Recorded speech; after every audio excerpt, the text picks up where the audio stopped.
আসসালামু আলাইকুম। আজকে আমি আপনাদের সাথে শেয়ার করব কিভাবে খুব সহজে খাঁটি গাওয়া ঘি তৈরি করা যায়।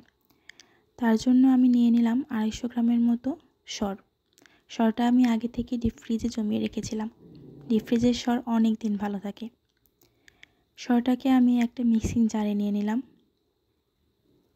তার সাথে কিছুটা বরফ ঠান্ডা পানি দিলে কি হয়, খুব তাড়াতাড়ি মালাইটা আলাদা হয়ে যায়। এতে করে আপনাদের কাজটা খুব ইজি হয়ে যাবে। মিক্সিং জারে ব্লেন্ড করার পর দেখুন কি সুন্দর মালাইটা আলাদা হয়ে গেছে। এখন আমি হাতে মালাইটা আলাদা করে একটা প্যানে নিয়ে নিব।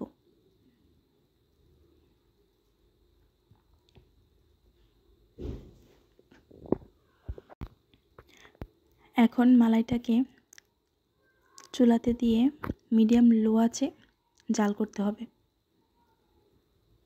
দেখুন কি সুন্দর মালাইটা মেল্ট হয়ে যাচ্ছে।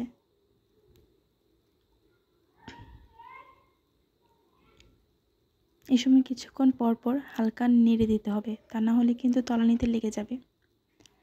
দেখুন কি সুন্দর ঘি ছাড়তে শুরু করে দিয়েছে।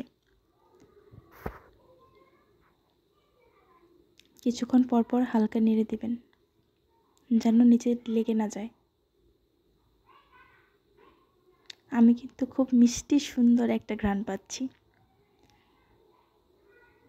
যখন মালাইটা হালকা ব্রাউন কালার হয়ে যাবে তখন সেটা আলাদা করে নিতে হবে, না হলে কিন্তু পোড়া গন্ধ হয়ে যাবে। দেখুন পারফেক্ট ঘি। আর হ্যাঁ, এরকম দানাদার ঘি পেতে চাইলে আপনারা কিন্তু 1 চিমটি লবণ দিয়ে দিবেন, দেখবেন সুন্দর দানাদার হয়ে গেছে।